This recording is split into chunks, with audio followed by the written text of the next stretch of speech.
Opulence, power, and secrets, few families in history lived as lavishly as the Romanovs. Their palaces weren't just homes, they were monuments to an empire, filled with gold-covered ceilings, endless ballrooms, and treasures beyond imagination. But behind those magnificent walls, history was being written, some of it glorious, some of it tragic. What was life really like inside these palaces? What stories do their grand halls and hidden chambers still hold? Let's step inside the world of the Romanovs and uncover the breathtaking residences where Russia's rulers shaped history. 1. The Winter Palace, perched along the banks of the Neva River in St. Petersburg. Petersburg, the Winter Palace is a symbol of Imperial Russia's might and splendor. Constructed between 1754 and 1762 under the watchful eye of Empress Elizabeth, daughter of Peter the Great, this Baroque masterpiece was designed by the Italian architect Bartolomeo Rastrelli. Its green and white facade stretches over 200 meters, adorned with intricate columns and elaborate stucco work. The palace's history is as rich as its architecture. In 1837, a devastating fire ravaged its interiors, but Tsar Nicholas I ordered an immediate reconstruction, restoring its former glory within a year. The interiors were designed to dazzle, with marble, gilt, silk, and parquet flooring. One of the most iconic spaces is the Jordan Staircase, also known as the Ambassadorial Staircase, which welcomes visitors with its grandeur and elegance. This staircase was the route taken by royalty during the Feast of Epiphany for the Blessing of the Waters ceremony. Today, the Winter Palace forms a significant part of the Hermitage Museum, housing a vast collection of art and historical artifacts. Walking through its halls, one can almost hear the echoes of grand balls, state ceremonies, and the footsteps of history's most influential figures. 2. Alexander Palace. Nestled in the serene town of Tsarskoye Selo, approximately 30 miles south of St. Petersburg, the Alexander Palace offers a more intimate glimpse into the lives of the Romanovs. Commissioned by Catherine the Great in 1792 as a wedding gift for her beloved grandson, the future Alexander I, this neoclassical gem was designed by the Italian architect Giacomo Quarenghi. The palace's elegant yellow and white facade exudes a sense of understated luxury. The Alexander Palace became the favored residence of Nicholas II, the last Russian Tsar, and his family. Seeking refuge from the formality of court life, they found solace within its walls. The interiors were a blend of personal taste and contemporary style. Notably, Empress Alexandra Feodorovna's mauve room, adorned in soft purples, served as her private sanctuary.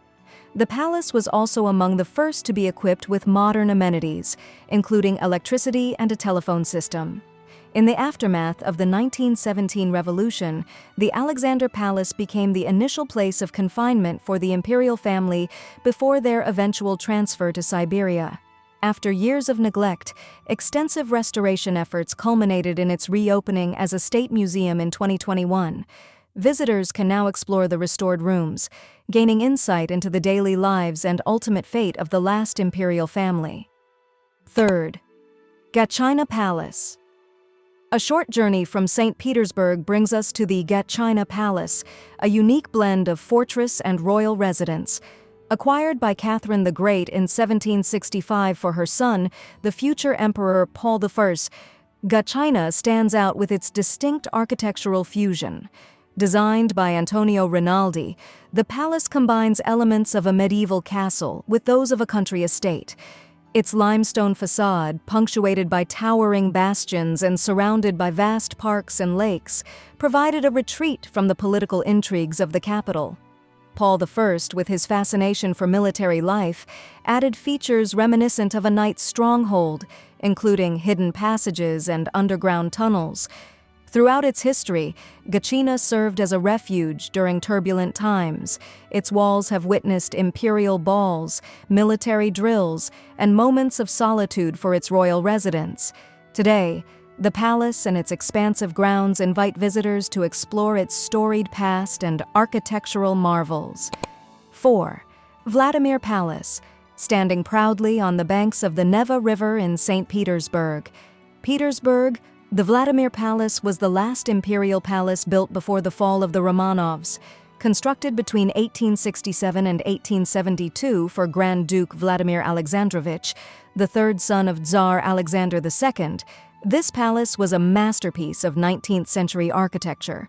Unlike the older, more traditional palaces, the Vladimir Palace embraced an eclectic style, blending elements of Baroque, Renaissance, and Gothic influences. But the real magic was inside. Each room told a different story. The ceilings soared high, adorned with intricate frescoes, while the walls shimmered with silk tapestries. The main ballroom, illuminated by glittering chandeliers, hosted lavish imperial banquets, where Russia's elite gathered for nights of music and luxury. This palace wasn't just a home, it was a statement. Yet, history has a way of reshaping even the grandest of places. After the Russian Revolution, the palace was seized and later became the headquarters of the Russian Academy of Sciences. While no longer a royal residence, it remains one of the best preserved imperial buildings in St. Petersburg. Walking through its halls today, you can almost hear the whispers of the aristocracy, forever frozen in time. 5. Strelna and the Constantine Palace. Overlooking the Gulf of Finland, the Strelna estate was originally envisioned by Peter the Great as Russia's answer to Versailles. His dream was to create a royal residence that would rival the grandeur of European palaces. However, due to cost and logistical challenges, Peter shifted his focus to Peterhof, and Strelna was left incomplete. Fast forward to the early 19th century, and Emperor Paul I's son, Grand Duke Constantine Pavlovich, decided to breathe new life into the site. Thus, the Constantine Palace was born. Unlike the extravagant Winter Palace or the historic Alexander Palace, the Constantine Palace had a more refined elegance. Its stately architecture, surrounded by sprawling gardens and canals, made it a peaceful retreat away from the bustling capital. This palace, however, saw its fair share of turbulence. During World War II, it was heavily damaged, left in ruins for decades. But history refused to let it fade. In the early 2000s, the Russian government embarked on an ambitious restoration project, transforming it into a state conference center and an official residence for foreign dignitaries. Today, it stands as a bridge between past and present, a Romanov palace reborn in modern Russia. 6th Mikhailovsky Palace, right in the heart of St. Petersburg. Petersburg stands the Mikhailovsky Palace, a neoclassical wonder that once belonged to Grand Duke Michael Pavlovich, the youngest son of Tsar Paul I. Unlike some of the more fortress-like Romanov residences, this palace was designed purely for beauty and culture. Completed in 1825 by the legendary architect Carlo Rossi, the Mikhailovsky Palace was a visual masterpiece. Its grand columns and symmetrical design gave it an air of timeless elegance. But what truly set it apart was its transformation. In 1895, it was repurposed into the Russian Museum, becoming a sanctuary for Russian art and culture. Today, it holds one of the largest collections of Russian fine art in the world, housing masterpieces from legendary painters like Repin, Shishkin, and Vrubel. Walking through its galleries, you don't just see history, you feel it. The same walls that once hosted imperial gatherings now celebrate the artistic soul of Russia. These palaces aren't just buildings, they are time capsules of a lost empire. From the grand halls of Vladimir Palace to the reborn Constantine Palace and the cultural jewel that is Mikhailovsky, each of these residences tells a story of power, beauty, and change. The Romanovs may have fallen, but their legacy remains etched in stone, preserved in these magnificent palaces. If this journey through Imperial Russia fascinated you, don't forget to like, share, and subscribe, and hit that bell icon. You won't want to miss what's coming next. What other historical places intrigue you? Let us know in the comments below.